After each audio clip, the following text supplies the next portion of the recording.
आज मैं लेकर आया हूं ये एक मैग्नेट, इसके साथ साथ ये एक कॉइल और एक गैल्वानोमीटर और इसी के साथ ये एक छोटी सी मोटर जो कि टॉयज में यूज होती है। और इनके जरिए हम समझने जा रहे हैं 11th class physics new book chapter number 10 electromagnetism का एक बहुत ही इंटरेस्टिंग और important article, that is article number 10.6 induced EMF and Faraday's law. इससे पहले कि आज के इस लेक्चर को स्टार्ट करें, अगर अभी तक आपने फिजिक्स इनसाइड आउट को सब्सक्राइब नहीं किया तो जल्दी से सब्सक्राइब करके बेल आइकन के बटन को क्लिक कर दें ताकि जैसे ही नेक्स्ट लेक्चर्स अपलोड हों आपको साथ के साथ नोटिफिकेशंस मिलते रहें और आप एग्जाम्स की बहुत ही अच्छे से तैयारी करके बहुत अच्छे मार्क्स ले सकें। और आज की इस वीडियो को लाइक कर दीजिए ताकि लेक्चर को पूरे मजे से स्टार्ट किया जा सके। इससे पहले हम कंप्लीट कर चुके हैं चैप्टर नंबर 10 के बहुत ही इंपॉर्टेंट आर्टिकल्स, जैसे कि force on A current carrying conductor placed in A uniform magnetic field, इसके साथ साथ magnetic flux and magnetic flux density, और एक very important article motion of a charge particle in A magnetic field. इससे पहले बच्चों हमने जितना भी पढ़ा है उसमें हमने ये देखा है फोर्स ऑन ए कंडक्टर या फिर force on a moving charge in A magnetic field, यानी हम एक करंट कैरिंग कंडक्टर को मैग्नेटिक फील्ड में लेकर आते थे और फिर ये देखते थे कि उस पे फोर्स कितनी लग रही है, यानी कि करंट पास करवाते थे कंडक्टर में से, करंट पास करवाते थे कंडक्टर में से और वहां पर मैग्नेटिक फील्ड में उसके बिहेवियर को ऑब्जर्व करते थे और हम देखते थे कि करंट कैरिंग कंडक्टर पर मैग्नेटिक फील्ड में फोर्स लगती थी, यानी कि करंट से हम किधर जाते थे, मैग्नेटिज्म में, करंट से हम मैग्नेटिज्म में शिफ्ट होते थे। हमने ये देखा कि जब एक कंडक्टर में से करंट पास करता है तो उस कंडक्टर के बाहर सर्कल्स की फॉर्म में मैग्नेटिक फील्ड सेट हो जाता है। लेकिन अब हम क्या करेंगे, अब हम एक कंडक्टर लेंगे और उसको मैग्नेटिक फील्ड में मूव कराएंगे, यानी कि एक कंडक्टर लेंगे उसको मैग्नेटिक फील्ड में मूव कराएंगे और वहां पर देखेंगे कि ईएमएफ इंड्यूस होगा और क्लोज सर्किट के केस में करंट फ्लो करना स्टार्ट कर देगा। यानी एक कंडक्टर लेंगे उसको मैग्नेटिक फील्ड में मूव कराएंगे, यानी कि मैग्नेटिज्म से किधर जाएंगे, मैग्नेटिज्म से किधर जाएंगे, करंट की तरफ, यानी इलेक्ट्रिक करंट की तरफ, क्योंकि यहां पर जब कंडक्टर को हम मैग्नेटिक फील्ड में मूव कराएंगे तो उस केस में ईएमएफ इंड्यूस होगा और क्लोज सर्किट केस में करंट फ्लो करना स्टार्ट कर देगा। ऑलरेडी मैं आपको इस चैप्टर के फर्स्ट लेक्चर में भी ये बता चुका हूं, जब ये कंडक्टर मैग्नेटिक फील्ड में मूव करेगा तो क्या होगा, ईएमएफ इंड्यूस होगा इसके टू एंड्स के अक्रॉस और यहां पर क्लोज सर्किट केस में करंट फ्लो करेगा, यानी हम मैग्नेटिज्म से इलेक्ट्रिक करंट में जा रहे हैं या फिर इलेक्ट्रिसिटी को स्टडी कर रहे हैं। क्या स्टडी कर रहे हैं, इलेक्ट्रिसिटी। लेकिन पहले जो हमने 3 आर्टिकल्स पढ़े हैं उनमें हम क्या कर रहे थे, इलेक्ट्रिक करंट से मैग्नेटिज्म में जा रहे थे या फिर करंट इलेक्ट्रिसिटी से मैग्नेटिज्म में जा रहे थे। और मैंने आपको ये बताया था कि इलेक्ट्रोमैग्नेटिज्म बेसिकली फिजिक्स की एक ऐसी ब्रांच है जो कि मैग्नेटिज्म और इलेक्ट्रिसिटी को आपस में रिलेट करती है, यानी इलेक्ट्रिसिटी और मैग्नेटिज्म को आपस में इंटर रिलेट करती है, क्योंकि हम इलेक्ट्रोमैग्नेटिज्म पढ़ रहे हैं। और मैंने आपको बताया कि इलेक्ट्रोमैग्नेटिज्म के बेसिकली 2 फेस होते हैं। उसका पहला फेस क्या है, इलेक्ट्रिक करंट से मैग्नेटिज्म में जाना, दूसरा फेस क्या है, मैग्नेटिज्म से इलेक्ट्रिसिटी में जाना। तो आज के लेक्चर में हम मैग्नेटिज्म से इलेक्ट्रिसिटी में जाएंगे, तो इसलिए हम पढ़ने जा रहे हैं induced EMF and Faraday's law. तो यहां पर इस आर्टिकल में सबसे पहली हेडिंग लगाएंगे experimental observation of induced EMF. अब इसमें हमने सबसे पहले समझना तो यह है कि what is meant by induced EMF. Induced EMF होता क्या है, इसका मीनिंग क्या है, तो सबसे पहले हम इसको समझेंगे। लेकिन हेडिंग क्या लगाई है, experimental observation of induced EMF.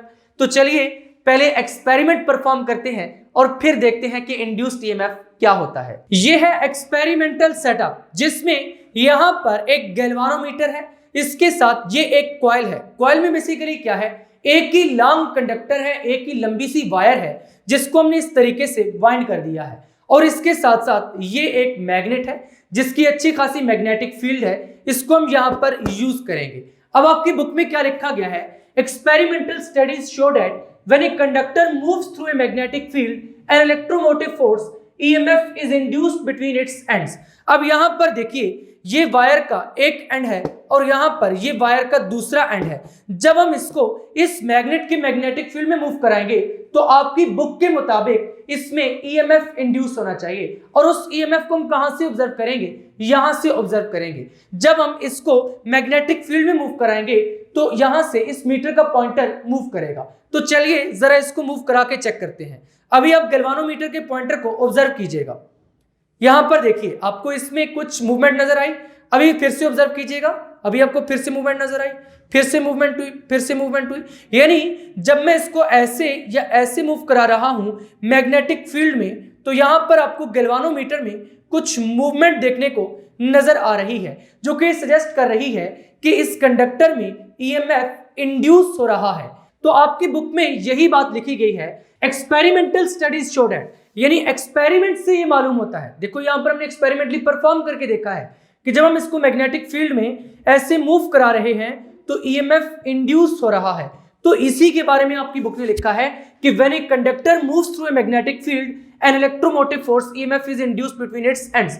This induced EMF behaves in the same way as the EMF of a battery. अब ये जो ईएमएफ यहां पर इसके मोशन की वजह से इंड्यूस हुआ है, ये बिल्कुल इसी तरीके से है जिस तरह की एक बैटरी ईएमएफ प्रोवाइड करती है। देखो जब हम इस बैटरी को इस मीटर के साथ कनेक्ट करते थे तब भी यहां पर ये पॉइंटर मूव करता था, और जब हम इसको यहां पर मूव करा रहे हैं मैग्नेटिक फील्ड में तब भी आप इस मीटर से इंड्यूस्ड ईएमएफ को ऑब्जर्व कर सकते हैं। इसका मतलब कि ये वाला जो इंड्यूस्ड ईएमएफ है ये बिल्कुल इसी पैटर्न पर बिहेव कर रहा है जैसे कि इस सेल का ईएमएफ है। Therefore, if the two ends of conductor are connected to form a closed circuit, an electric current flows through the circuit। यहां पर हमने इसको कनेक्ट कर रखा है इस गैल्वानोमीटर के साथ, तो ये देखिए एक क्लोज लूप बन रहा है। तो क्लोज लूप के केस में यहां पर जब हम इसको ऐसे मैग्नेटिक फील्ड में मूव कराएंगे तो करंट फ्लो करेगा। उसी करंट को इस गैल्वानोमीटर ने डिटेक्ट किया है क्योंकि यहां पर ये क्लोज लूप बन रहा था। तो जैसे ही मैं इसको मैग्नेटिक फील्ड में मूव करा रहा था तो आपको इस मीटर में डिफ्लेक्शन देखने को मिल रही थी। अब नेक्स्ट डेफिनेशन हमने पढ़नी है मोशनल ईएमएफ। देखो बच्चों यहां पर क्योंकि मूवमेंट की वजह से ईएमएफ इंड्यूस हो रहा है तो इस ईएमएफ को हम क्या नाम देंगे, मोशनल ईएमएफ। तो डेफिनेशन भी फिर यही होगी, the EMF induced by the motion of conductor across A magnetic field. जब हमने इसको ऐसे ऐसे मूव कराया मैग्नेटिक फील्ड में तो ईएमएफ इंड्यूस्ड हुआ। तो इस केस में जो ईएमएफ इंड्यूस हो रहा है उसको हम क्या कहेंगे, मोशनल ईएमएफ। तो बच्चों आज के इस लेक्चर में हमने बेसिकली मोशनल ईएमएफ का एक फार्मूला डिराइव करना है, एक मैथमेटिकल एक्सप्रेशन डिराइव करना है। अभी जो मैंने आपको कॉइल वाला एक्सपेरिमेंट समझाया था बेसिकली वहां से मैंने आपको इंड्यूस्ड ईएमएफ के बारे में बताया है, और इसके साथ साथ मैंने आपको ये बताया कि जब हम मूव करा के ईएमएफ को इंड्यूस करते हैं तो उस केस में इंड्यूस्ड ईएमएफ को हम क्या कहते हैं, मोशनल ईएमएफ। लेकिन यहां पर मोशनल ईएमएफ के एक्सप्रेशन को डिराइव करने के लिए हम कॉइल नहीं कंसीडर करेंगे बल्कि एक कंडक्टर कंसीडर करेंगे। कॉइल को भी कंसीडर करेंगे बट वो हम Faraday's law of electromagnetic induction में कंसीडर करेंगे, जो हम आज के लेक्चर में ही आगे चलकर पढ़ेंगे। लेकिन यहां पर कैलकुलेशंस को आसान बनाने के लिए हमने जस्ट एक कंडक्टर कंसीडर किया है जिस कंडक्टर की लेंथ कितनी है, L। और यहां पर सबसे पहले हेडिंग लगाई है derivation of an expression for motional EMF. अब मोशनल ईएमएफ के एक्सप्रेशन को डिराइव करने के लिए इस सेटअप को आपने कंसीडर करना है। यहां पर ये एक कंडक्टर है जिसकी लेंथ कितनी है, कैपिटल L, और इसके साथ साथ ये टू रेल्स हैं, ये एक रेल है और यहां पर ये दूसरी रेल है, और ये बेसिकली मेटेलिक रेल्स हैं जिनमें से करंट पास कर सकता है। और यहां पर हमने एक गैल्वानोमीटर कनेक्ट किया है जो कि यहां पर करंट को डिटेक्ट करेगा। सो यहां पर आप क्या लिखेंगे, G। अब इस केस में आप देख रहे हैं कि हमने मैग्नेटिक फील्ड भी अप्लाई करके रखा हुआ है, और ये मैग्नेटिक फील्ड हमने किससे शो किया है, इस तरह छोटे छोटे क्रॉस की फॉर्म में शो किया है। ऑलरेडी मैं आपको पहले लेक्चर्स में बता चुका हूं कि अगर हम मैग्नेटिक फील्ड को इस तरीके से क्रॉस की फॉर्म में शो करें तो इसका मतलब है कि magnetic field into the plane of paper है, यानी कि magnetic field strength B vector into the plane of paper है। और अगर हम इस तरीके से डॉट और उसके ऊपर सर्कल की फॉर्म में रिप्रेजेंट करें तो इसका मतलब होता है magnetic field out of the paper है। लेकिन यहां पर हमने क्रॉस की फॉर्म में शो किया है तो क्या लिखेंगे, magnetic field strength B vector into the paper, यानी कि इसकी डायरेक्शन किधर है, into the paper. North pole इधर है, साउथ पोल इधर है, डायरेक्शन किस तरफ है, इस तरफ है, यानी मैग्नेटिक फील्ड लाइंस की डायरेक्शन क्योंकि इस तरफ है, into the plane of paper. तो यहां पर magnetic field strength B vector की भी किधर होगी डायरेक्शन, इनटू द पेपर। तो यहां पर हम यही लिखेंगे B vector into the paper. अब हम इस कंडक्टर में एक छोटा सा स्मॉल चार्ज कंसीडर करते हैं जो कि प्लस क्यू है, और क्योंकि हम यहां पर मोशनल ईएमएफ की एक्सप्रेशन को डिराइव करने जा रहे हैं तो इस कंडक्टर को हम क्या करेंगे, मूव कराएंगे इन रेल्स पर। तो यहां पर जब मूव कराएंगे तो इसकी वेलोसिटी कितनी होगी, मान लो that is v vector velocity होगी। अब इस कंडक्टर के इस एंड को मैं नाम दे देता हूं a, इसको कह देता हूं b, और इसको यहां पर कह देता हूं c, यहां पर d।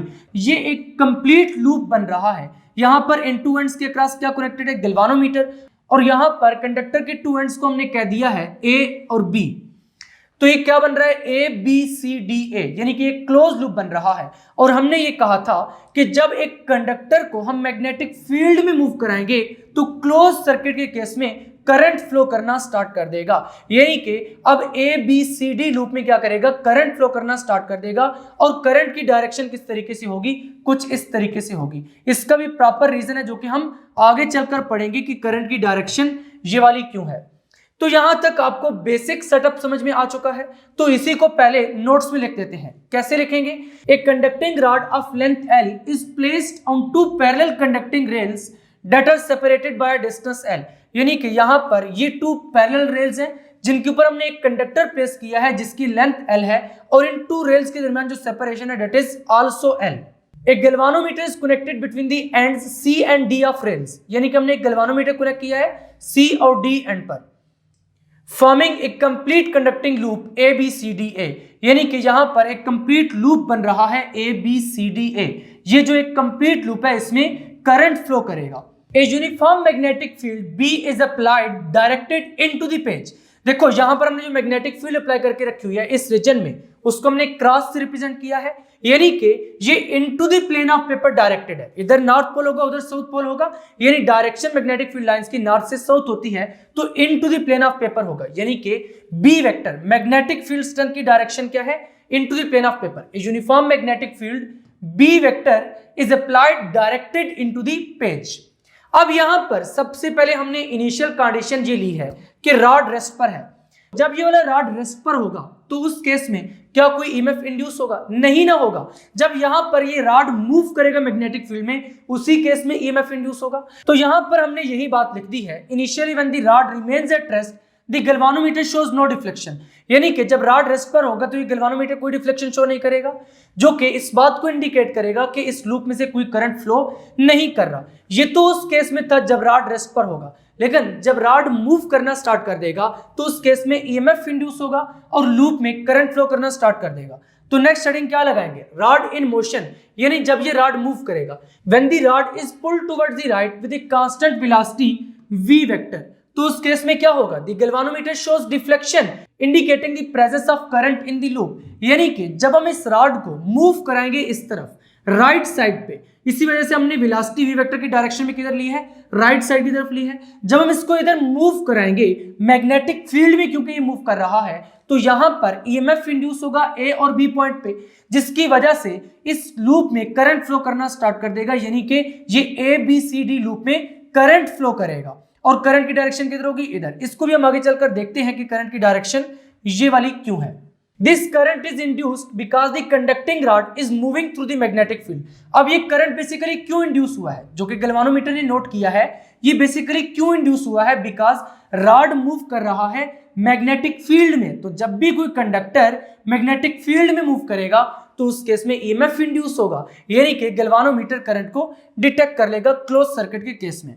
तो यहां पर हमने यही बात लिखी है, the moving rod behaves like a source of EMF. जिस तरह एक बैटरी सोर्स ऑफ ईएमएफ की तरह बिहेव करती है ना, इसी तरीके से ये वाला जो रॉड है ये भी सोर्स ऑफ ईएमएफ के तौर पर बिहेव करेगा। देखो यहां पर ये एक सेल है, ये में क्या प्रोवाइड करता है, ईएमएफ। और अगर हम इन 2 पॉइंट्स के अक्रॉस पोटेंशियल डिफरेंस मेजर करें तो वहीं से हमें ईएमएफ भी मिलता है, क्योंकि यहां पर कोई करंट फ्लो नहीं कर रहा। अगर यहां पर हम डायरेक्टली पोटेंशियल डिफरेंस मेजर करेंगे इन 2 पॉइंट्स के अक्रॉस तो वो किसके इक्वल होगा, ईएमएफ के इक्वल होगा।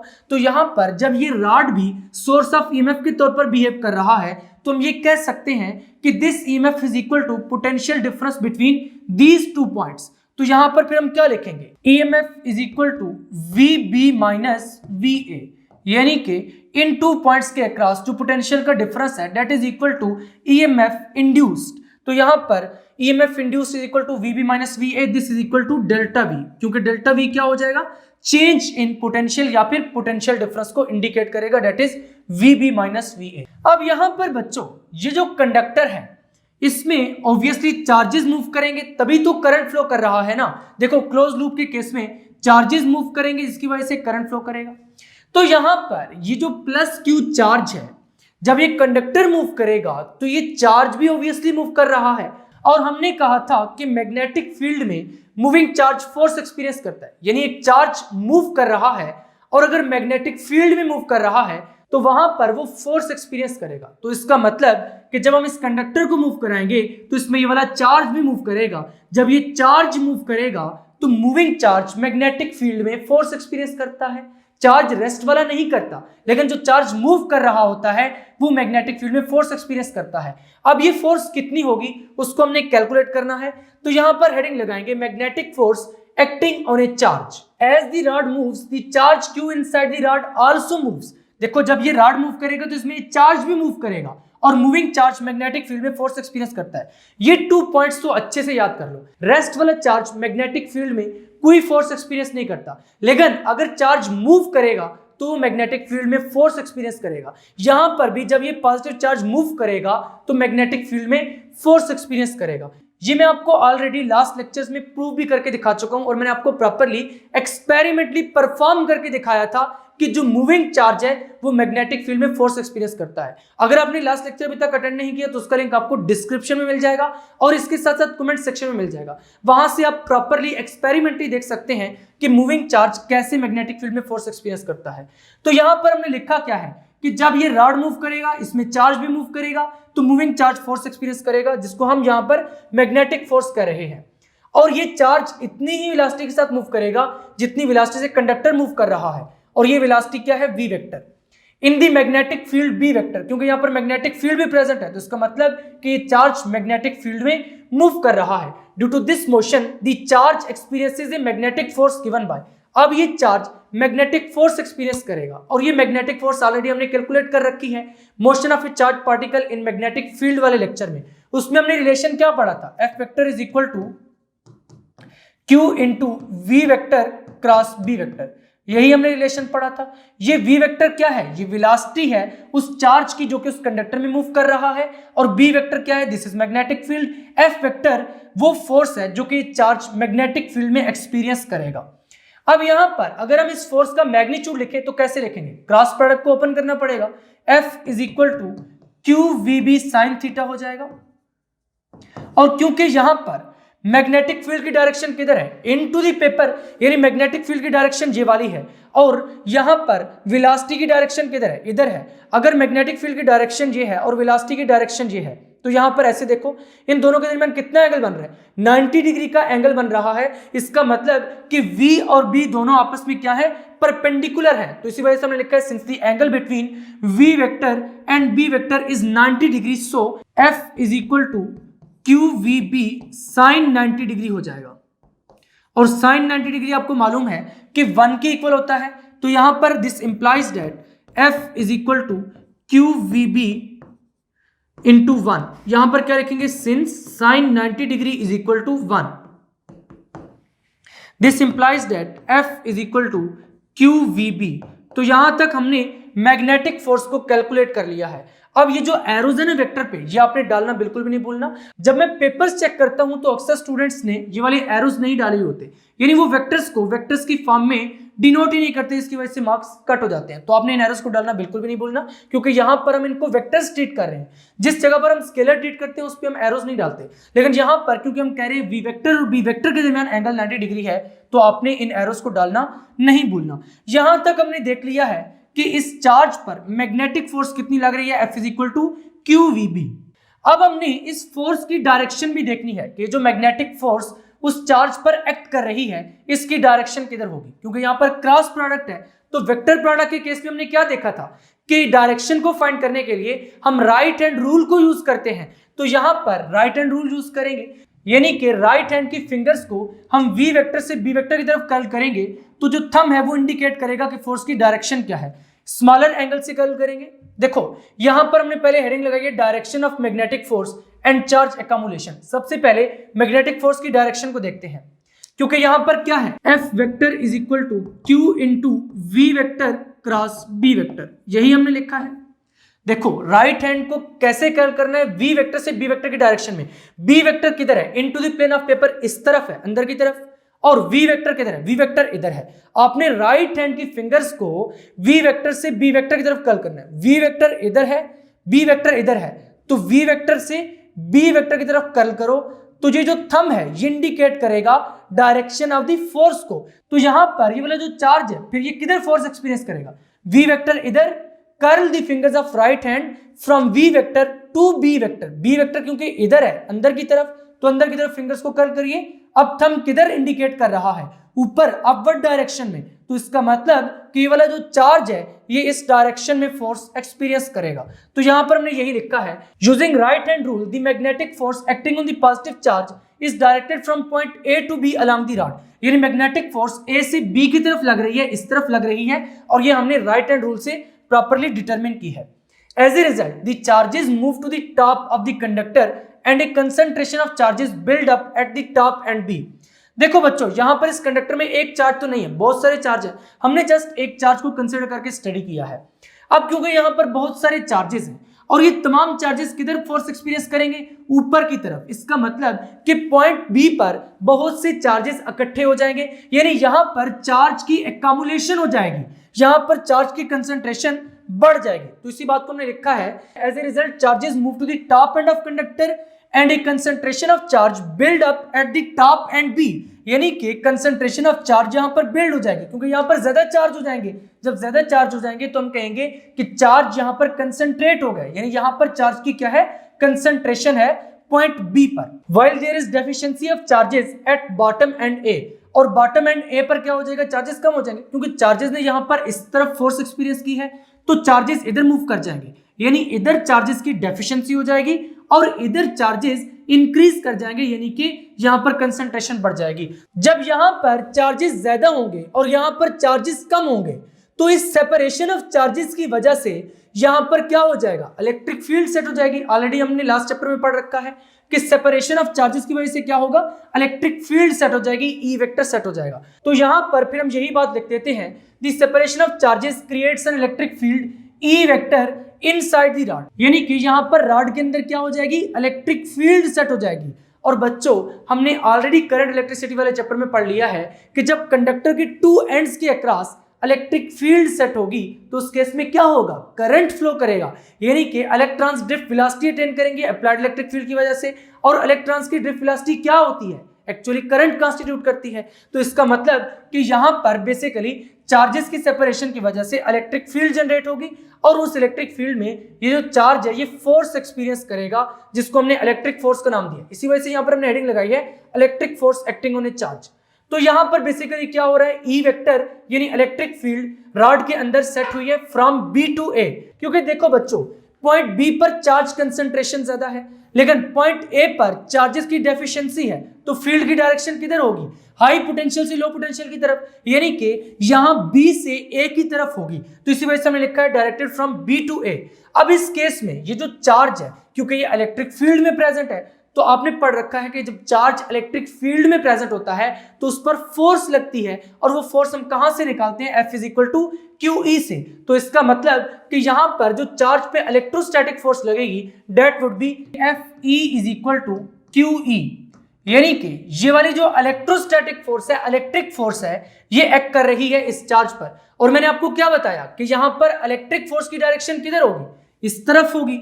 अब क्योंकि जो इस पे मैग्नेटिक फोर्स लग रही थी उसकी डायरेक्शन किधर थी, हमने राइट हैंड रूल से डिटरमिन की, डायरेक्शन इस तरफ थी। इसका मतलब कि वाला जो पॉजिटिव चार्ज है इस पे जो मैग्नेटिक फोर्स लग रही है उसकी डायरेक्शन इस तरफ है, मैग्नेटिक फोर्स की डायरेक्शन इस तरफ है, और जो इलेक्ट्रिक फोर्स लग रही है उसकी डायरेक्शन इस तरफ है, FE की डायरेक्शन इस तरफ है।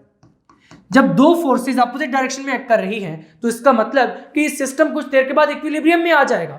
जब ये सिस्टम इक्विलिब्रियम में आ जाएगा तो उस केस में ये वाली फोर्स और ये वाली फोर्स आपस में इक्वल हो जाएंगे। तो हमने यहां पर यही बात लिखी है, the system quickly reaches an equilibrium state, और at equilibrium the two forces acting on the charge are balanced, यानी कि जो इलेक्ट्रिक फोर्स और मैग्नेटिक फोर्स चार्ज पर एक्ट कर रही हैं वो क्या हो जाएंगी, बैलेंस हो जाएंगी। मैग्नेटिक फोर्स का रिलेशन हमने क्या पढ़ा था, F is equal to Q V B. अब इस फोर्स को हमने किसके इक्वल रखना है, F E is equal to Q E वाली फोर्स के, यानी क्यू वी बी किसके इक्वल हो जाएगा, क्यू ई के। तो चलिए लिख देते हैं Q V B is equal to Q E, क्योंकि ये दोनों फोर्सेस क्या हो चुकी हैं, बैलेंस हो चुकी हैं।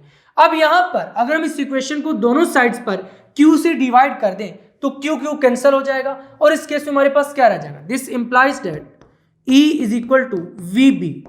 अब जब ये सिस्टम इक्विलिब्रियम अटेन कर लेगा, यानी कि ये चार्ज इक्विलिब्रियम कंडीशन में आ जाएगा, तो उस केस में यहां पर पॉइंट A और B के दरमियान क्या होगा, पोटेंशियल डिफरेंस होगा। क्योंकि देखो यहां पर चार्ज की कंसंट्रेशन है और यहां पर चार्ज की डेफिशिएंसी है, तो चार्जेस की सेपरेशन की वजह से यहां पर क्या हुआ, इलेक्ट्रिक फील्ड क्रिएट हुई। तो इलेक्ट्रिक फील्ड जब क्रिएट हुई तो इसका मतलब कि यहां पर इन 2 पॉइंट्स पे पोटेंशियल का डिफरेंस भी एग्जिस्ट कर रहा है, और वो पोटेंशियल का डिफरेंस कितना होगा, VB माइनस VA। और हम ऑलरेडी कह चुके हैं कि VB माइनस VA किसके इक्वल है, मोशनल EMF के। तो यहां पर इसी पॉइंट को लिखते हैं पहले, in equilibrium the motional EMF is equal to the potential difference between the ends of the rod, यानी कि जो EMF इंड्यूस हुआ है motional EMF that is equal to potential difference delta V and this is equal to VB minus VA। तो इसी को हमने induced EMF के इक्वल कहा है जो कि मोशनल EMF है।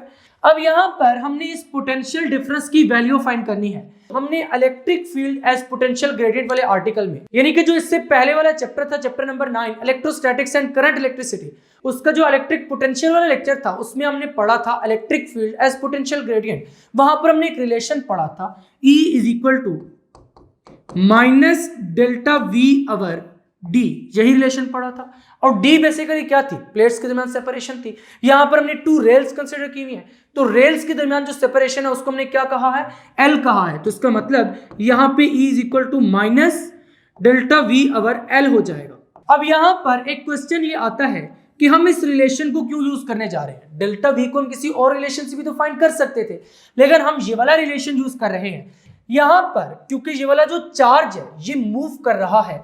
तो जब चार्ज इलेक्ट्रिक फील्ड में मूव करेगा तो इस कंडक्टर की लेंथ के अलोंग जो पोटेंशियल है वो भी तो चेंज होगा। तो फिर लेंथ के रिस्पेक्ट से पोटेंशियल कैसे चेंज होता है, इसको तो हम पोटेंशियल ग्रेडियंट कहते हैं। तो इसका मतलब कि यहां पर हमें पोटेंशियल ग्रेडियंट वाला कंसेप्ट यूज करके डेल्टा वी को फाइंड करना पड़ेगा। The potential gradient along the rod is delta we over L, क्योंकि जो चार्ज है वो अलोंग द कंडक्टर मूव कर रहा है और कंडक्टर के दोनों एंड्स पर इलेक्ट्रिक फील्ड प्रेजेंट है। इसका मतलब कि चार्ज इलेक्ट्रिक फील्ड में मूव कर रहा है अलोंग द कंडक्टर। तो जैसे जैसे वो कंडक्टर के अलोंग मूव करेगा तो लेंथ के साथ साथ जो पोटेंशियल है उसकी वैल्यू भी चेंज होगी। तो change in potential over length, और अगर इसके साथ हम माइनस का साइन लगा दें तो हमें क्या मिलता है, इलेक्ट्रिक फील्ड मिलती है। तो इसी को हमने यहां पर लिखा है since electric field is the negative of potential gradient, यानी E किसके इक्वल है, E is equal to minus delta V over L, minus delta V over L. अब यहां से हम डेल्टा वी फाइंड कर लेते हैं तो किसके इक्वल हो जाएगा, delta V is equal to minus E L. अब यहां पर बेसिकली हमने डेल्टा वी क्यों फाइंड किया है, ये इसलिए फाइंड किया है क्योंकि डेल्टा वी किसके इक्वल है, मोशनल ईएमएफ के, और हमने मोशनल ईएमएफ के लिए ही एक्सप्रेशन फाइंड करना है। अब यहां पर इस E की वैल्यू हमने ऑलरेडी कैलकुलेट कर रखी है, E is equal to VB। तो ये जो VB है इसको उठा के हम यहां पे लगा देंगे। इसको आप इक्वेशन नंबर 1 कह दीजिए, इसको इक्वेशन नंबर 2 कह दीजिए और इसको इक्वेशन नंबर 3 कह दीजिए। यानी कि हमने E की वैल्यू इक्वेशन 1 से उठाकर किधर यूज करनी है, इक्वेशन नंबर 3 में। तो क्या लिखेंगे, using equation 1 in equation 3, using equation 1 in equation 3। तो क्या बन जाएगा, delta V is equal to minus E की क्या वैल्यू थी, VB, तो पुट कर दीजिए VB इंटू L। अब ये जो डेल्टा V की वैल्यू है इसको हमने उठाकर किधर लगाना है, इक्वेशन नंबर 2 में। तो क्या लिखेंगे, putting this value of delta V in equation 2, putting this value of delta V, putting this value of delta V in equation 2। तो इस केस में फिर इक्वेशन नंबर 2 क्या बन जाएगी, EMF is equal to minus VBL। तो लिख दीजिए EMF is equal to minus VBL।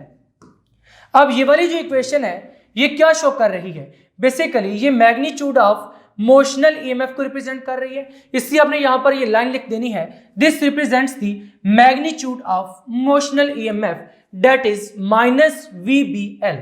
अब ये एक्सप्रेशन तो उस केस में है जब वेलोसिटी और मैग्नेटिक फील्ड के दरमियान 90 डिग्री के एंगल हो, क्योंकि हमने पहले एक कंडीशन पुट की थी कि जब वेलोसिटी और मैग्नेटिक फील्ड दोनों 90 के एंगल पर हो, यानी कि परपेंडिकुलर हो, कंडक्टर किधर मूव कर रहा हो, perpendicular to the magnetic field move कर रहा हो, तो उस केस में क्या होगा, ये वाला रिलेशन होल्ड करेगा। लेकिन अगर वेलोसिटी और मैग्नेटिक फील्ड के दरमियान कोई एंगल बन जाए तो उस केस में हम क्या लिखेंगे, if the velocity v vector makes an angle theta with the magnetic field b vector, the motional EMF is given by, तो उस केस में मोशनल ईएमएफ क्या होगा, EMF is equal to minus VBL sine theta साथ में लग जाएगा, क्योंकि देखो जब v और b के दरमियान एंगल बनेगा तो उस केस में यहां पर साइन थीटा होगा, अगर 90 का एंगल होगा ना तो फिर अगेन से साइन 91 हो जाएगा, अगेन से क्या बन जाएगा, is equal to minus VBL। ये वाली इक्वेशन 90 डिग्री के लिए थी, लेकिन अगर एंगल 90 डिग्री नहीं होगा, कोई और एंगल होगा, तो फिर हमें दोबारा से साइन कैलकुलेट करना पड़ेगा। तो इसी वजह से हमने लिखा है EMF is equal to minus VBL sine theta. अब यहां पर जब ये EMF इंड्यूस होगा तो मैंने आपको बताया है कि क्लोज सर्किट के केस में करंट भी फ्लो करेगा, क्योंकि यहां पर गैल्वानोमीटर की नीडल डिफ्लेक्शन शो करेगी। जब गैल्वानोमीटर की नीडल डिफ्लेक्शन शो करेगी तो इसका मतलब कि यहां पर इस सर्किट में करंट भी फ्लो कर रहा है, तो करंट की डायरेक्शन फिर कौन सी होगी, पहले तो हमने डायरेक्टली मार्क कर दी थी ये वाली, लेकिन अब हमने रीजन प्रोवाइड करना है कि करंट की डायरेक्शन ये वाली क्यों है। तो यहां पर फिर रीजन लिखते हैं, because of induced EMF positive charges move along the path ABCDA। यहां पर चार्ज किधर मूव करके गया था, इस तरफ, ड्यू टू मैग्नेटिक फोर्स, यानी चार्ज पॉजिटिव इधर मूव कर रहा था, तो पॉजिटिव चार्ज इधर मूव करता है, करंट की डायरेक्शन उधर ही होती है, तो इसका मतलब कि यहां पर करंट की डायरेक्शन ऐसे होगी, एंटी क्लॉकवाइज डायरेक्शन होगी। इसी वजह से हमने यहां पर इस तरीके से मार्क किया है। मैग्नेटिक फोर्स की डायरेक्शन हमने कहां से निकाली थी, राइट हैंड रूल से। हमने कहा था कि V वेक्टर से B वेक्टर की तरफ राइट हैंड की फिंगर्स को कर्ल करो तो थंब इंडिकेट करेगा फोर्स की डायरेक्शन को, तो फोर्स इधर लग रही है, इट्स मीन कि पॉजिटिव चार्ज ऐसे मूव कर रहा है, अगर ऐसे मूव कर रहा है तो यहां पर इस तरीके से करंट फ्लो करेगा। और इसका एक और रीजन भी है, मैंने आपको ऑलरेडी बताया है कि पॉइंट B हाई पोटेंशियल पर होगा और पॉइंट A लो पोटेंशियल पर, क्योंकि यहां पर चार्ज की कंसंट्रेशन हो जाएगी, यहां पर चार्ज की डेफिशिएंसी, तो यहां पर हाई पोटेंशियल, यहां पर लो पोटेंशियल, तो चार्ज कैसे फ्लो करेगा, हाई पोटेंशियल से लो पोटेंशियल की तरफ, यानी कि करंट हाई पोटेंशियल से लो पोटेंशियल की तरफ फ्लो करेगा, तो this is high potential. Path कौन सा है, ये वाला पाथ है, तो करंट ऐसे फ्लो करके जाएगा, तो इसका मतलब करंट की डायरेक्शन एंटी क्लॉकवाइज होगी इस लूप में। Because of the induced EMF positive charges move along the path ABCDA, hence the induced current flows in anti clockwise direction. तो इंड्यूस्ड करंट किधर फ्लो करेगा, एंटी क्लॉकवाइज डायरेक्शन में flow करेगा। अब क्या यहां पर ये चार्ज एक ही मर्तबा मूव करके करंट कॉन्स्टिट्यूट करके खत्म हो जाएगा, नहीं, ऐसे नहीं होगा, बल्कि जब तक ये रॉड मूव करता रहेगा मैग्नेटिक फील्ड में, उस वक्त तक ये वाला चार्ज फोर्स एक्सपीरियंस करता रहेगा, यानी इसमें जितने भी चार्जेस हैं वो तमाम चार्जेस फोर्स एक्सपीरियंस करते रहेंगे, जिसकी वजह से यहाँ पर सर्किट में करंट फ्लो करता रहेगा। इसका मतलब कि जब तक ये वाला रॉड मूव करता रहेगा उस वक्त तक करंट फ्लो करता रहेगा, क्योंकि उस वक्त तक इसमें चार्जेस भी मूव करते रहेंगे और मूविंग चार्जेस मैग्नेटिक फील्ड में फोर्स एक्सपीरियंस करते रहेंगे। ये वाली मैग्नेटिक फील्ड हमने ऐसे ही अप्लाई करके रखी हुई है, इसमें कोई चेंज नहीं आ रहा। तो जब इस मैग्नेटिक फील्ड में चेंज नहीं आ रहा, ये इसी तरीके से यहाँ पर अप्लाई की हुई है, तो इस केस में जब चार्ज मूव करेगा मैग्नेटिक फील्ड में तो वो फोर्स एक्सपीरियंस करता रहेगा, जिसकी वजह से यहाँ पर मूवमेंट ऑफ चार्जेस होती रहेगी और करंट यहाँ पर फ्लो करता रहेगा। तो इसी को हमने नोट्स में भी लिखना है, कंटिन्यूअस फ्लो ऑफ करंट, यानी ऐसे नहीं होगा कि एक मतलब करंट फ्लो के बंद हो जाए, बल्कि कंटिन्यूअसली करंट फ्लो करता रहेगा जब तक वो रॉड मूव करता रहेगा। As current flows, the charge concentration at top decreases, क्योंकि हमने कहा है कि यहाँ पर चार्ज कंसंट्रेशन होगी, लेकिन जब करंट फ्लो करेगा तो यहाँ से चार्जेस मूव करना स्टार्ट करेंगे, यहाँ से चार्ज कंसंट्रेशन डिक्रीज होना स्टार्ट हो जाएगी, reducing the electric field intensity. तो यहाँ पर इलेक्ट्रिक फील्ड इंटेंसिटी भी कम होगी, क्योंकि इलेक्ट्रिक फील्ड इंटेंसिटी किस वजह से थी, क्योंकि यहाँ पर A और B पॉइंट के दरमियान चार्जेस की सेपरेशन थी, तो सेपरेशन की वजह से इलेक्ट्रिक फील्ड इंटेंसिटी थी। जब सेपरेशन कम हो जाएगी, यानी पॉइंट B पे चार्ज की कंसंट्रेशन रिड्यूस होगी, तो यहाँ पर कंसंट्रेशन कम हो जाएगी। जब कंसंट्रेशन कम होगी तो उस केस में इलेक्ट्रिक फील्ड रिड्यूस होगी। However the magnetic force remains unchanged, लेकिन क्योंकि मैग्नेटिक फोर्स चेंज नहीं हो रही बल्कि वो यहाँ पर इसी तरीके से प्रेजेंट है, तो उस केस में क्या होगा, this imbalance again causes the charges to move upward under the influence of magnetic force. तो इस केस में अगेन से ये चार्जेस अपवर्ड मूव करेंगे, जिसकी वजह से यहाँ पर फिर से कंसंट्रेशन बढ़ जाएगी। Thus when charges reach end A, they are carried back to end B. देखो चार्जेस पॉइंट ए पर आएंगे, यहां से फ्लो करते करते पॉइंट ए पर आएंगे, अगेन से ऊपर की तरफ चले जाएंगे पॉइंट बी की तरफ, क्योंकि ये रॉड मूव कर रहा है, इन तमाम चार्जेस पे मैग्नेटिक फोर्स इस डायरेक्शन में लग रही है। इसका मतलब कि चार्जेस पॉइंट ए से बी की तरफ मूव करते रहेंगे और सर्किट में करंट फ्लो करता रहेगा। इसी वजह से हमने लिखा है allowing the current to flow continuously, यानी करंट कंटिन्यूअसली फ्लो करता रहेगा जब तक ये रॉड मैग्नेटिक फील्ड में मूव करता रहेगा। तो यहां तक आपको समझ आ चुका है मोशनल ईएमएफ का एक्सप्रेशन, बस इसको एकदम याद कर लो, माइनस VBL साइन थीटा। क्या बनेगा? Minus VBL sine theta. बार बार न्यूमेरिकल्स में, शॉर्ट क्वेश्चंस में आगे चलकर ये वाला फार्मूला यूज होगा, इसलिए आपने इस फार्मूला को अच्छे तरीके से याद रखना है। और पेपर्स के पॉइंट ऑफ व्यू से ये बहुत ही इंपॉर्टेंट लॉन्ग क्वेश्चन है। पेपर में क्वेश्चन सीधा सीधा बन के आ जाता है, derive an expression for motional EMF, या फिर पहले कहता है define motional EMF and derive its expression. तो आपने क्या करना है, पहले मोशनल ईएमएफ को डिफाइन करना है, यानी उसकी डेफिनेशन लिखनी है, और उसके बाद आपने मोशनल ईएमएफ का एक्सप्रेशन फाइंड कर देना है। प्रॉपर्ली इसी तरीके से हेडिंग्स की फॉर्म में आपने लिखना है, नोट्स भी इसी तरीके से हेडिंग्स की फॉर्म में बनाइए, और अगर पेपर में क्वेश्चन आए तब भी आपने इसी तरीके से हेडिंग्स की फॉर्म में लिखना है। अगर आप इसी तरीके से हेडिंग्स की फॉर्म में लिखकर आएंगे लॉन्ग क्वेश्चन को, तो वहां पर आपको लॉन्ग क्वेश्चन में आसानी से मैक्सिमम मार्क्स मिल सकते हैं। तो आज के लेक्चर में यहां तक हमने पढ़ लिया है मोशनल ईएमएफ, लेकिन जो नेक्स्ट टॉपिक हमने पढ़ना है that is Faraday's law of electromagnetic induction. Faraday's law of electromagnetic induction basically क्या है, इसको समझने के लिए दोबारा से हम अपने एक्सपेरिमेंटल सेटअप की तरफ चलते हैं।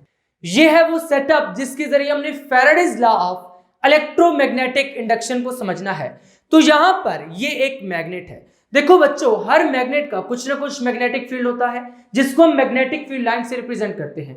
तो अगर हम इस मैग्नेट के केस में मैग्नेटिक फील्ड लाइंस को ड्रा करेंगे तो वो कैसे बनेगी, नॉर्थ से साउथ पोल की तरफ। तो इसका मतलब कि जब मैं इस मैग्नेट को इस कॉइल के करीब लेकर आऊंगा तो जो मैग्नेटिक फील्ड लाइंस हैं वो इस कॉइल के एरिया में से पास करेंगी। तो जब मैग्नेटिक फील्ड लाइंस किसी स्पेसिफिक एरिया में से पास करती हैं तो वहां पर क्या बनता है, मैग्नेटिक फ्लक्स। क्योंकि हमने पिछले लेक्चर्स में पढ़ रखा है magnetic flux is defined as number of magnetic field lines passing through a certain area element. तो यहां पर इसका कुछ एरिया है, जब मैं मैग्नेट को यहां पर रखूंगा तो कुछ मैग्नेटिक फील्ड लाइंस इस एरिया में से पास करेंगी, और जब मैं मैग्नेट को ऐसे मूव करूंगा तो नंबर ऑफ फील्ड लाइंस जो इस कॉइल में से पास करेंगी वो चेंज होंगी। इसका मतलब कि इस कॉइल में से मैग्नेटिक फ्लक्स चेंज होगा। देखो, जब मैं इस मैग्नेट को यहां पर इस तरीके से लेकर आऊंगा तो ज्यादा number of field lines pass करेंगी, दूर लेकर जाऊंगा कम number of field lines pass करेंगी।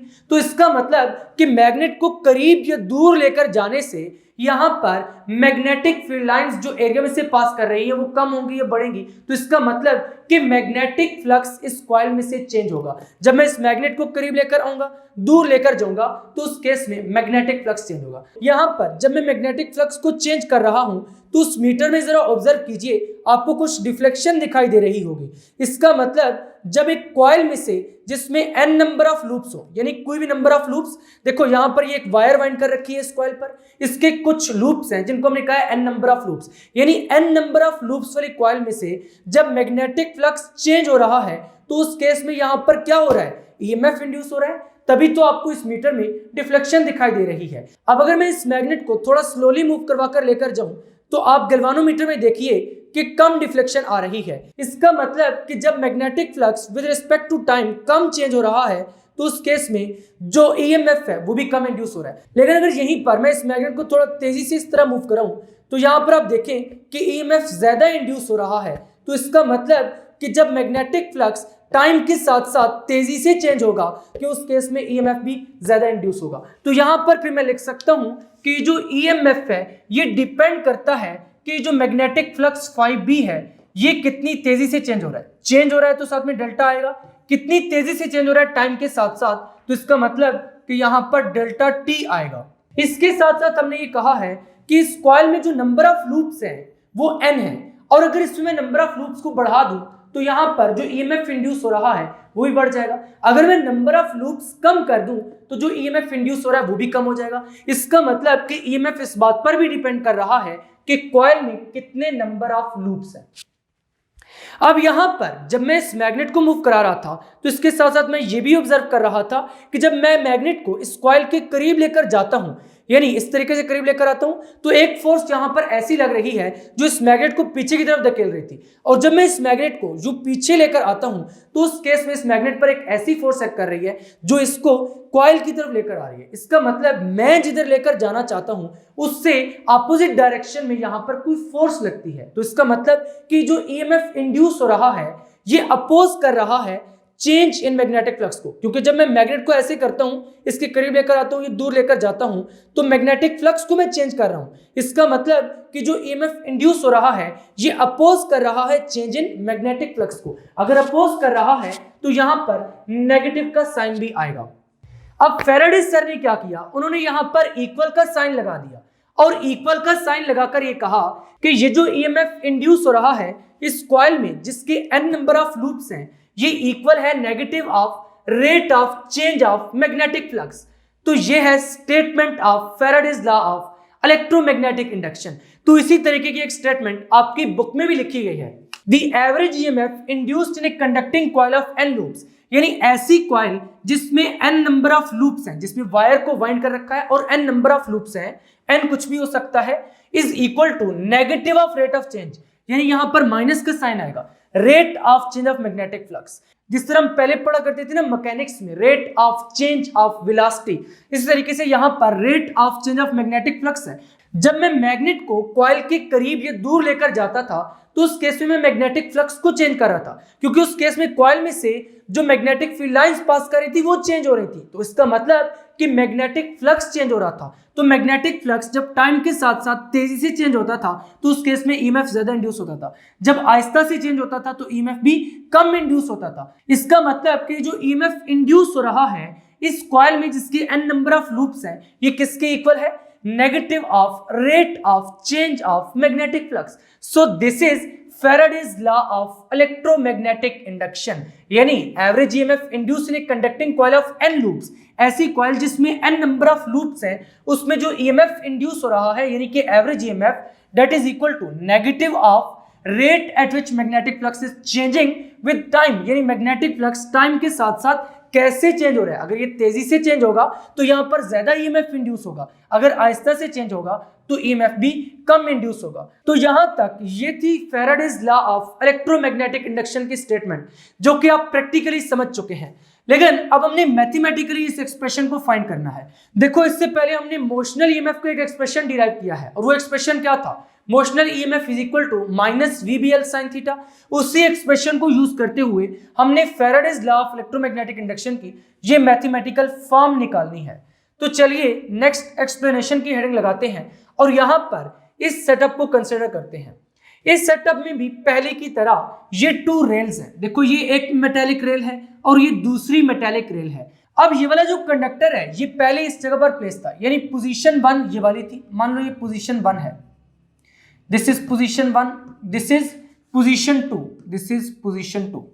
क्योंकि हमने पढ़ रखा है कि जब एक कंडक्टर को आप मैग्नेटिक फील्ड में मूव कराएंगे तो उसके टू एंड्स के अक्रॉस पोटेंशियल डिफरेंस बनेगा, यानी कि ईएमएफ इंड्यूस होगा और उसकी वजह से करंट फ्लो करेगा। मान लो मैं इस कंडक्टर को इधर मूव करा के लेकर गया हूं तो वी वेक्टर की भी डायरेक्शन किधर होगी, इधर होगी। और इस कंडक्टर की लेंथ पहले हमने कितनी ली थी, कैपिटल एल, तो अब भी कितनी लेंगे, कैपिटल एल। और इसके साथ साथ मैग्नेटिक फील्ड भी प्रेजेंट है। अब आप लोग जरा कमेंट्स में बताइए कि यहां पर हमने मैग्नेटिक फील्ड कैसे अप्लाई कर रखी है। क्रॉस किसको रिप्रेजेंट करता है, B vector into the plane of paper. तो इसका मतलब कि जो मैग्नेटिक फील्ड है it is B vector into the paper, B vector into the paper. और ऑलरेडी हम मोशनल ईएमएफ वाले आर्टिकल में देख चुके हैं कि जब हम कंडक्टर को इधर मूव कराएंगे और magnetic field into the plane of paper होगी तो उस केस में करंट किधर फ्लो करेगा, ऐसे फ्लो करेगा इस लूप में एंटी क्लॉकवाइज। ये हम ऑलरेडी मोशनल ईएमएफ में पढ़ चुके हैं। And this is galvanometer. ये गैल्वानोमीटर क्या करेगा, करंट को डिटेक्ट करेगा। मान लो यहां पर पहले ये कंडक्टर इस पोजीशन पर प्लेस था, इस डिस्टेंस को मैं नाम दे देता हूं x1, यानी पहले x1 पोजीशन पे प्लेस था और उसके बाद हमने इसको मूव कराया। जब मूव कराया तो इसकी पोजीशन चेंज हो गई। तो मान लो अब ये वाला जो डिस्टेंस है दिस इज x2। अब अगर x2 में से x1 को माइनस कर देंगे, यानी ये x2 है इसमें से x1 को माइनस कर देंगे, बाकी ये वाला रह जाएगा, तो इसको मैं कह देता हूं डेल्टा x, यानी कि इसकी पोजीशन में कितना चेंज आया है, डेल्टा एक्स चेंज आया है। और जब यहां पर हम इस कंडक्टर को, इस रॉड को इस तरफ मूव करा रहे हैं, मैग्नेटिक फील्ड में मूव करा रहे हैं, तो इसका मतलब है कि यहां पर ईएमएफ इंड्यूस होगा और ये गैल्वानोमीटर डिफ्लेक्शन शो करेगा, जिसका ये मीनिंग है कि करंट इस लूप में फ्लो कर रहा है। अब यहां पर बच्चों पहले अगर पोजीशन 1 को हम माने तो यहाँ पे एरिया कितना बन रहा है, कुछ इतना एरिया बन रहा है इस लूप का। लेकिन जब हमने कंडक्टर को मूव कराया और इधर ले गए, यानी इस रॉड को मूव करा के इधर ले आए, तो उस केस में यहाँ पर एरिया में चेंज आया। देखो पहले एरिया इतना था, उसके बाद एरिया इतना होगा, तो जो चेंज इन एरिया है, यानी इतने एरिया में चेंज आया है, तो इस चेंज वाले एरिया को मैं कह देता हूं डेल्टा ए। इसको मैं क्या कह देता हूं, डेल्टा ए। यहां पर ये जो चार्ज है, this is plus Q, this is positive charge. यहां पर मैं इसको इस तरीके से कर देता हूं, दिस इज पॉजिटिव चार्ज। और जब ये कंडक्टर मूव करेगा तो इसमें ये वाला पॉजिटिव चार्ज भी मूव करेगा। दोबारा से सारी वही वाली कहानी हो जाएगी जो कि हम ऑलरेडी पढ़ चुके हैं इमोशनल ईएमएफ में। एक्सप्लेनेशन में हमने यही लिखा है, consider the arrangement as shown in figure, यानी इस अरेंजमेंट को कंसीडर कर लीजिए। Let the conducting rod move from position 1 to position 2 in a short time interval delta T, यानी कि जो कंडक्टर है ये पोजीशन 1 से पोजीशन 2 पे मूव करके गया और बहुत ही स्मॉल टाइम में करके गया, यानी डेल्टा टी स्मॉल टाइम में कंडक्टर यहां से यहां तक मूव करके गया, ये वाला कंडक्टिंग रॉड।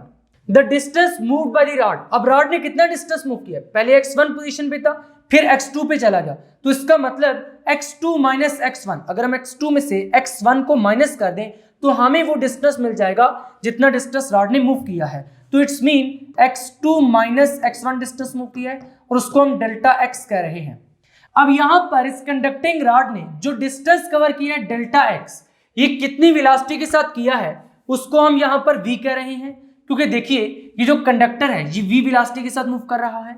तो इसका मतलब कि यहां पर अगर हम वेलोसिटी की बात करेंगे तो किसकी इक्वल हो जाएगी, v इज इक्वल टू, क्योंकि हमने एक रिलेशन पढ़ रखा है s is equal to V T. यहां से अगर मैं v फाइंड करूंगा तो क्या होगा, s ओवर t। यहां पर जो डिस्टेंस कवर हुआ है डेट इज डेल्टा x, और हमने ये भी कहा है कि शॉर्ट टाइम इंटरवल में हुआ है, तो इसका मतलब कि v किसके इक्वल होगा, delta x over delta t के। यहां पर अब हम बेसिकली फाइंड क्या कर रहे हैं, हमने Faraday's law of electromagnetic induction की मैथमेटिकल फॉर्म को फाइंड करना है। तो मैथमेटिकल फॉर्म क्या है, induced EMF is equal to minus n delta phi B over delta T. तो इसका मतलब कि यहां पर हम इंड्यूस्ड ईएमएफ को फाइंड कर रहे हैं और रॉड क्या कर रहे हैं, मूव कर रहा है। तो यहां पर हमें मोशनल ईएमएफ वाला रिलेशन यूज करना पड़ेगा। जैसे मैं आपको पहले बता चुका हूं कि मोशनल ईएमएफ वाला रिलेशन यूज करके हम यहां पर क्या फाइंड करेंगे, Faraday's law of electromagnetic induction की मैथमेटिकल फॉर्म। तो मोशनल ईएमएफ का क्या फार्मूला था, motional EMF is equal to minus V B L sine theta, यही हमने रिलेशन पढ़ा था। अब यहां पर बेसिकली हमने जो v फाइंड किया था वो भी इसीलिए फाइंड किया था कि हमने इसको यहां पर पुट करना है, और v को फाइंड करने के लिए हमें पहले डेल्टा x लिखना पड़ा। इसलिए आपने इस वाले रिलेशन को याद करना है कि इस वाले रिलेशन को यूज करके हमने Faraday's law of electromagnetic induction की मैथमेटिकल फॉर्म को फाइंड करना है। और जब इस रिलेशन को यूज करना है तो पहले हमें v डिस्कस करना पड़ेगा, और v को लिखने के लिए पहले हमें डेल्टा x डिस्कस करना पड़ेगा। तो आपने जस्ट ये वाला रिलेशन अच्छी तरीके से याद रखना है। जब ये वाला रिलेशन याद होगा तो आपको खुद से याद आ जाएगा कि यहाँ पर हमने v की वैल्यू पुट करनी है, और v की वैल्यू कैसे निकलेगी उससे पहले हमें डेल्टा x को डिस्कस करना पड़ेगा। तो यहाँ पर बच्चों अब ये जो थीटा है ये कितना बन रहा है, अभी हमने ऑलरेडी इस डायग्राम में देखा है, ये जो मैग्नेटिक फील्ड स्ट्रेंथ है इसकी डायरेक्शन किधर है, अंदर की तरफ है, into the plane of paper. और यहाँ पर v वेक्टर की डायरेक्शन किधर है, इस तरफ है। इसका मतलब b वेक्टर इधर है और v वेक्टर इधर है। इन दोनों के दरमियान एंगल कितना बन रहा है, यहाँ पर 90 डिग्री का एंगल बन रहा है। तो इसका मतलब कि थीटा 90 डिग्री होगा for a rod moving perpendicular to magnetic field. यानी थीटा जब 90 डिग्री होगा तो उस केस में ये वाला रिलेशन क्या बन जाएगा, EMF is equal to minus VBL sine 90 degree.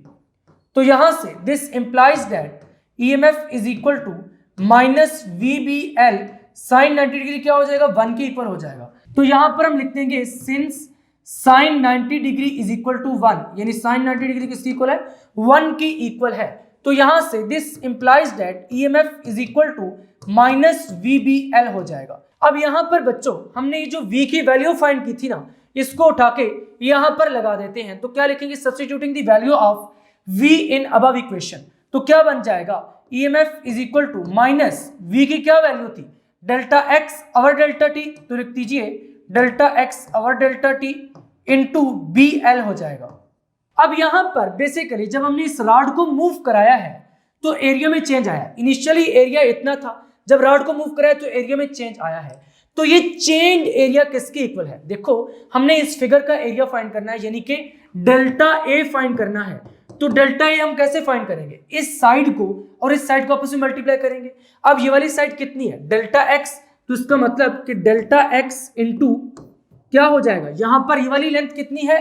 Capital L, तो डेल्टा एक्स इंटू एल हो जाएगा।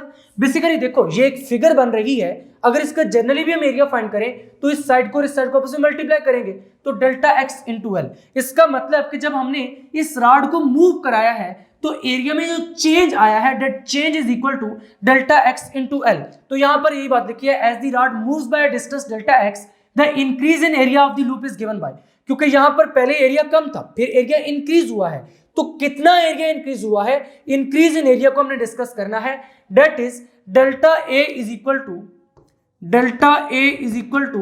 Delta X into L. This is change in area. अब यहां पर जब एरिया में चेंज आएगा तो ऑब्वियसली मैग्नेटिक फ्लक्स में भी चेंज आएगा, क्योंकि हमने पढ़ रखा है phi B is equal to B vector dot A vector. जब एरिया में चेंज आएगा तो फाई बी में चेंज आएगा, क्योंकि ये जो मैग्नेटिक फ्लक्स का रिलेशन है इसमें एरिया वाला फैक्टर आता है। तो अब हमने ये जो मैग्नेटिक फ्लक्स में चेंज आया है इसको डिस्कस करना है। देखो बच्चों यहां पर अगर मैं इसको ओपन करके लिखूं तो phi B is equal to B A cos theta बनता है। यहां पर थीटा कितना होगा? अगर मैं एरिया वेक्टर की डायरेक्शन डिस्कस करूं तो वो नॉर्मल टू द प्लेन होती है, और बी वेक्टर में ऑलरेडी मालूम है कि into the plane of paper है। B vector into the plane of paper और area vector normal to the plane है। तो इस केस में इन दोनों के दरमियान एंगल कितना बन रहा है? 0 डिग्री। तो इसका मतलब कि phi B is equal to B A cos 0 degree बनेगा। यहां से phi B is equal to B A हो जाएगा, क्योंकि cos 0 डिग्री क्या होता है? 1 के इक्वल होता है। अगर यहां पर change in area delta A है तो यहां पे जो चेंज इन मैग्नेटिक फ्लक्स होगा वो फिर डेल्टा फाई बी हो जाएगा, बी डेल्टा ए। तो यहां से हमें मालूम हो गया कि जब एरिया चेंज होगा, एरिया कितना चेंज हुआ? डेल्टा ए, तो उस केस में मैग्नेटिक फ्लक्स भी चेंज होगा, और मैग्नेटिक फ्लक्स कितना चेंज होगा? Delta phi B is equal to B delta A. तो यहां पर हमने यही लिखा है the corresponding change in magnetic fluxes, वो कितना आ रहा है? Delta phi B is equal to B delta A. यहां पर बच्चों अब हमने डेल्टा ए की वैल्यू पुट करनी है, जो कि ऑलरेडी हम डिस्कस कर चुके हैं। यहां पर हमने डेल्टा ए डिस्कस किया है, that is delta X into L. अब इसको आप इक्वेशन नंबर 4 कह दीजिए, इसको इक्वेशन नंबर 5 कह दीजिए, और इसके बाद जो हमने एक इक्वेशन लिखी है उसको इक्वेशन नंबर 6 कह दीजिए। यूजिंग इक्वेशन 5 इन इक्वेशन 6, क्योंकि हमने इक्वेशन 5 से डेल्टा ए की वैल्यू यहां पर पुट करनी है, तो क्या लिखेंगे? यूजिंग इक्वेशन 5 इन इक्वेशन 6, यानी इक्वेशन 5 को इक्वेशन 6 में यूज करें तो यहां पर क्या बन जाएगा? Delta phi B is equal to B into delta A है, तो डेल्टा ए को हमने इक्वेशन नंबर 5 में लिख रखा है, that is delta X into L. तो यहां पर क्या लिख देंगे? Delta X into L. अब इसको इक्वेशन नंबर 7 कह देते हैं। यहां पर देखिए ये जो टर्म है B delta X into L, ये ऑलरेडी इक्वेशन नंबर 4 में आ रही थी। This is delta X B L. तो इस डेल्टा एक्स बी एल की जगह पर हम पुट कर सकते हैं डेल्टा फाई बी। तो क्या लिखेंगे? Using equation 7 in equation 4, using equation 7 in equation 4। तो ये थी इक्वेशन नंबर 4, इसमें पुट कर दीजिए, क्या बन जाएगा? EMF इज इक्वल टू, अब ये B डेल्टा एक्स और L, B डेल्टा एक्स और L इन तीनों को मिलाकर इनकी जगह पे हमने क्या लिखना है? डेल्टा फाई बी लिखना है। तो माइनस इसी तरीके से रहेगा delta phi B divided by क्या था यहां पर? Delta T. तो यहां तक ये है Faraday's law of electromagnetic induction. लेकिन ये वाली फॉर्म उस केस में वैलिड होगी जब कॉइल में जस्ट सिंगल लूप होगा। जब कॉइल में n नंबर ऑफ लूप्स होंगे तो उस केस में हमें यहां पर n लगाना पड़ेगा। तो यहां पर हमने यही बात लिखी है, this equation shows that if the magnetic flux is changing through a single loop of conducting coil then the induced EMF is equal to the negative rate of change of magnetic flux। यानी कि magnetic flux एक ऐसी coil में change हो रहा है जिसमें just single loop है, यानी एक ही लूप है, तो उस केस में जो ईएमएफ इंड्यूस होगा वो किसके इक्वल होगा, negative of rate of change of magnetic flux with respect to time. तो अब हमने n लूप्स के लिए लिखना है तो क्या करेंगे, if the coil consist of n loops the induced EMF becomes, यानी n लूप्स के केस में क्या बन जाएगा, induced EMF is equal to, यहां पर n भी लग जाएगा तो क्या बन जाएगा, minus n delta phi B over delta T, ये एक्सप्रेशन बन जाएगा। Although this expression is derived on the basis of motional EMF, इस एक्सप्रेशन को हमने डिराइव तो मोशनल ईएमएफ की बेसिस पर किया है, लेकिन ये वाला जो एक्सप्रेशन है ये यूनिवर्सली वैलिड है, और ये वाला expression first time Faraday sir ने फाइंड किया था। फैराडे एक साइंटिस्ट थे जिन्होंने इस एक्सप्रेशन को फाइंड किया था। उन्होंने प्रैक्टिकल परफॉर्म किया था कि जब एक कॉइल में से मैग्नेटिक फ्लक्स को चेंज किया जाता है तो वहां पर ईएमएफ इंड्यूस होता है, और वहां से उन्होंने ये वाला एक्सप्रेशन निकाला था, और इसी एक्सप्रेशन को आज हम कहते हैं Faraday's law of electromagnetic induction, और इसकी स्टेटमेंट भी यहीं से निकलती है, EMF induced in a coil which has n number of loops is equal to negative of rate of change of magnetic flux. तो यही है Faraday's law of electromagnetic induction की स्टेटमेंट। अब नेक्स्ट हमने इस नेगेटिव साइन की significance भी लिखनी है, तो क्या हेडिंग लगाएंगे, meaning of the negative sign. तो मैं आपको ऑलरेडी बता चुका हूं कि नेगेटिव साइन हमने क्यों लगाया है, क्योंकि जब मैं मैग्नेटिक फ्लक्स को चेंज कर रहा हूं यहां पर, तो ये जो ईएमएफ इंड्यूस हुआ है ये अपोज कर रहा है इस चेंज इन मैग्नेटिक फ्लक्स को, तो इसी वजह से नेगेटिव साइन आया है। तो यही बात लिखी है, the negative sign indicates that direction of induced EMF is such that, यानी इंड्यूस्ड ईएमएफ की डायरेक्शन इस तरीके से है कि जो चेंज इन मैग्नेटिक फ्लक्स है इसको ये अपोज कर रहा है, such that it opposes the change in magnetic flux that produces it. अब यही जो नेगेटिव साइन है ना, इसको एक्सप्लेन करने के लिए भी एक प्रॉपर लॉ है जिसको हम लेंज लॉ कहते हैं, उसको हम नेक्स्ट किसी लेक्चर में चलकर पढ़ेंगे, लेकिन यहां तक हमने फैराडेज लॉ को पढ़ लिया है। फैराडेज लॉ में बेसिकली ये जो नेगेटिव साइन है ये इसी बात को इंडिकेट कर रहा है कि जो डायरेक्शन ऑफ इंड्यूस्ड ईएमएफ है वो इस तरीके से है कि चेंज इन मैग्नेटिक फ्लक्स को अपोज करता है। नेक्स्ट हम हमें पढ़ना है article number 10.8 factors affecting induced EMF, क्योंकि हमने रिलेशन क्या पढ़ा है, induced EMF is equal to minus n delta phi B over delta T, यही हमने रिलेशन पढ़ा है, delta phi B over delta T. तो यहां पर सबसे पहला फैक्टर क्या है, rate of change of magnetic flux, क्योंकि हमें फैराडेज लॉ से मालूम हो रहा है कि rate of change of magnetic flux जितना ज्यादा होगा ईएमएफ भी इतना ज्यादा होगा। इसका मतलब according to Faraday's law faster changes in magnetic flux produces a greater induced electromotive force, यानी कि ये जो मैग्नेटिक फ्लक्स है जितनी तेजी से चेंज होगा ईएमएफ भी इतना ज्यादा इंड्यूस होगा। तो पहला फैक्टर क्या था, rate of change of magnetic flux. अब नेक्स्ट फैक्टर क्या है, number of turns in the coil. देखो यहां पर जब ये n इंक्रीज करेगा तो उस केस में भी यहां से ईएमएफ इंक्रीज करेगा। तो हमने ये बात लिखी है, Faraday's law suggest that induced EMF is directly proportional to the number of turns in the coil, यानी ये number of turns in the coil के डायरेक्टली प्रोपोर्शनल है, जितने ज्यादा टर्न्स होंगे कॉइल में इतना ज्यादा ईएमएफ इंड्यूस होगा। Therefore increasing the number of turns increases the induced EMF, यानी अगर आप इस n को इंक्रीज करेंगे तो यहां से जो ईएमएफ इंड्यूस हुआ है वो भी इंक्रीज कर जाएगा। थर्ड है रिलेटिव स्पीड, यानी कि वो स्पीड जिससे हम इस मैग्नेट को इस कॉइल के करीब मूव करा रहे थे या फिर इस कॉइल को इस मैग्नेट पे इस तरीके से मूव करा रहे थे, यानी relative motion between coil and magnet, ये जितना ज्यादा होगा इतना ही ज्यादा ईएमएफ यहां पर इंड्यूस होगा, जो कि आप देख सकते हैं। तो इसी वजह से हमने लिखा है the speed at which coil or conductor moves through a magnetic field affects the magnitude of induced EMF, यानी जितनी तेजी से कॉइल मूव करेगी या फिर जितनी तेजी से मैग्नेट मूव करेगा, या फिर हम ये कह सकते हैं कि मैग्नेट और कॉइल के दरमियान जो रिलेटिव मोशन है वो जितना ज्यादा होगा, जितनी तेजी से होगा इतना ज्यादा ईएमएफ इंड्यूस होगा। A higher speed causes increase in rate of change of magnetic flux, यानी जब स्पीड हाई होगी तो जो मैग्नेटिक फ्लक्स है वो भी तेजी से चेंज होगा। जब मैग्नेटिक फ्लक्स तेजी से चेंज होगा तो हम ऑलरेडी पढ़ चुके हैं कि ईएमएफ ज्यादा इंड्यूस होगा। तो यही बात लिखी है, a higher speed causes increase in rate of change of magnetic flux resulting in a greater induced EMF. तो यहां तक ये थे factors on which induced EMF depends, और बेसिकली ये तीनों फैक्टर्स कहां से निकल कर आते हैं, Faraday's law of electromagnetic induction. और बेसिकली ये जो आर्टिकल नंबर 10.8 है ये Faraday's law of electromagnetic induction का ही पार्ट है। अगर लॉन्ग क्वेश्चन आ जाए Faraday's law of electromagnetic induction तो उसमें यूजुअली ये वाले फैक्टर्स भी लिखने पड़ते हैं। अब यहां से आज के लेक्चर में हमने ये जो आर्टिकल्स पढ़े हैं ये बेसिकली 2 आर्टिकल्स हैं। पहला मोशनल ईएमएफ वाला आर्टिकल है, दूसरा फैराडेज लॉ वाला। तो अगर मोशनल ईएमएफ वाला आर्टिकल लॉन्ग क्वेश्चन में आ जाए तो मैंने आपको मोशनल ईएमएफ वाले आर्टिकल में जितना लिखवाया वो सारे का सारा आपने लिखकर आना है, और इसके साथ साथ Faraday's law of electromagnetic induction अगर पेपर में आ जाए तो उस केस में आपने सारे का सारा फैराडेज लॉ लिखकर आना है, उसकी प्रॉपर एक्सप्लेनेशन और ये फैक्टर्स भी साथ के साथ लिखकर आने हैं। तो यहां तक मोशनल ईएमएफ और Faraday's law of electromagnetic induction वाला आर्टिकल कंप्लीट होता है। अब नेक्स्ट इसी आर्टिकल के साथ आपकी बुक में एक पॉइंट टू पॉन्डर भी दिया गया है, तो इसको भी डिस्कस कर लेते हैं। यहां पर देखिए ये एक हीटर प्रेजेंट है, यानी कि एक हीटिंग स्टोव प्रेजेंट है।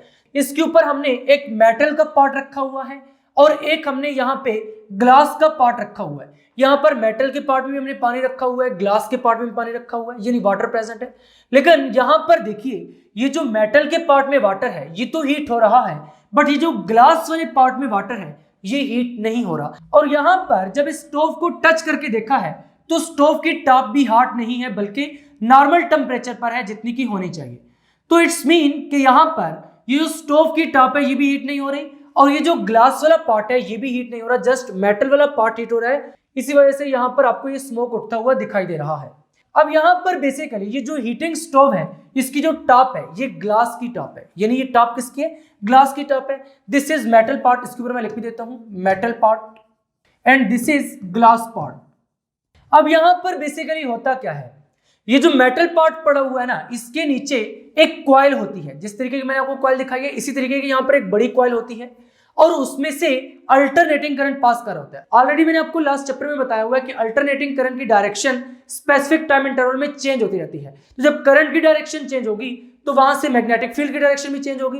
इसका मतलब कि यहाँ पर ये जो कॉइल है जिसमें से अल्टरनेटिंग करंट पास कर रहा है उसकी वजह से मैग्नेटिक फील्ड चेंज हो रही है। जब मैग्नेटिक फील्ड चेंज हो रही है तो ऑब्वियसली मैग्नेटिक फ्लक्स भी चेंज होगा। जब मैग्नेटिक फ्लक्स चेंज होगा तो उस केस में यहां पर ईएमएफ इंड्यूस होगा, क्योंकि Faraday's law of electromagnetic induction यही कहता है कि जब मैग्नेटिक फ्लक्स चेंज होगा तो ईएमएफ इंड्यूस होगा। और जब इस मेटल पार्ट में ईएमएफ इंड्यूस होगा तो उस केस में यहां पर इसमें से करंट पास करेगा। और आपने मैट्रिक में जूल्स इफेक्ट पढ़ रखा है, जूल्स हीटिंग इफेक्ट, कि जब करंट पास करेगा तो उस केस में हीटिंग होगी। तो यहां पर इस वजह से मेटल पार्ट में जो वाटर है वो हीट हो रहा है। लेकिन अगर ग्लास पार्ट की बात करें, इसके नीचे जो कॉइल है वो भी चेंजिंग मैग्नेटिक फील्ड तो प्रोड्यूस कर रही है जिसकी वजह से मैग्नेटिक फ्लक्स भी चेंज हो रहा है। लेकिन यहां पर इस ग्लास पार्ट में ईएमएफ इंड्यूस नहीं हो रहा, क्योंकि यहां पर ग्लास क्या है, इंसुलेटर है, इसमें से करंट पास नहीं कर सकता। तो यहां पर ईएमएफ भी इसमें इंड्यूस नहीं हो सकता। जब ना ईएमएफ इंड्यूस होगा ना ही करंट पास होगा तो इस केस में यहां पर इसमें जो वाटर है वो हीट नहीं होगा, क्योंकि यहां पर वाटर क्यों हीट हो रहा था? Due to heating effect of current. लेकिन यहां पर जब करंट ही नहीं पास करेगा तो हीटिंग इफेक्ट ऑफ करंट नहीं होगा, जिसकी वजह से यहां पर वाटर हॉट नहीं हो रहा। और यहां पर ये जो हीटिंग स्टोव है इसकी जो टॉप है ये भी ग्लास की है, तो ग्लास में से क्योंकि करंट नहीं पास कर सकता, जब करंट नहीं पास करेगा तो हीटिंग इफेक्ट नहीं आएगा। जब हीटिंग इफेक्ट नहीं होगा तो ये गर्म नहीं होगा। तो यहां से फिर आपको क्या समझ आया कि हीटिंग स्टोव तो एक ही है, लेकिन इसके ऊपर जो मेटल का पार्ट प्रेजेंट है उसमें तो वाटर हीट हो रहा है, लेकिन जो ग्लास का पार्ट प्रेजेंट है उसमें वाटर हीट नहीं हो रहा। इसके साथ साथ आपकी बुक में इसी आर्टिकल में एक डूजू नॉ भी दिया गया और डूजू नॉ में वायरलेस चार्जिंग का जिक्र किया गया। अब वायरलेस चार्जिंग सिस्टम में क्या होता है, उसमें भी बेसिकली एक कॉइल चार्जर में प्रेजेंट होती है और एक कॉइल मोबाइल में प्रेजेंट होती है।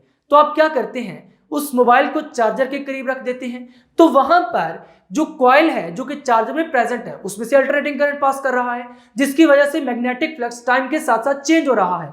तो चार्जर वाली कॉइल में से जब मैग्नेटिक फ्लक्स चेंज हो रहा है तो उस कॉइल के करीब जब दूसरी कॉइल लेकर आएंगे जो कि मोबाइल में प्रेजेंट है तो उसमें भी मैग्नेटिक फ्लक्स चेंज होगा। तो चेंजिंग मैग्नेटिक फ्लक्स की वजह से ईएमएफ इंड्यूस होगा और उसी ईएमएफ के जरिए मोबाइल की बैटरी चार्ज होती रहती है। तो यहां तक था आज का लेक्चर। उम्मीद है कि आज के लेक्चर के तमाम कंसेप्ट्स आपको अच्छे तरीके से समझ आ चुके होंगे। वन टाइम अगेन हमने ये जो 2 आर्टिकल्स पढ़े हैं, मोशनल ईएमएफ और Faraday's law of electromagnetic induction, ये लॉन्ग क्वेश्चंस के लिए वेरी वेरी इंपॉर्टेंट आर्टिकल्स हैं, इसलिए आपने पूरे लेक्चर को अच्छे तरीके से तैयार करना है। फाइनली आज का लेक्चर यहीं पर एंड होता है। अगर अभी तक आपने फिजिक्स इनसाइड को सब्सक्राइब नहीं किया तो जल्दी से सब्सक्राइब करके बेल आइकन के बटन को क्लिक कर दें, ताकि जैसे ही नेक्स्ट लेक्चर्स अपलोड हों आपको साथ के साथ नोटिफिकेशन मिलते रहें और आप एग्जाम्स की बहुत ही अच्छे से तैयारी करके बहुत अच्छे मार्क्स ले सकें। मिलेंगे नेक्स्ट लेक्चर में, तब तक के लिए अल्लाह हाफिज।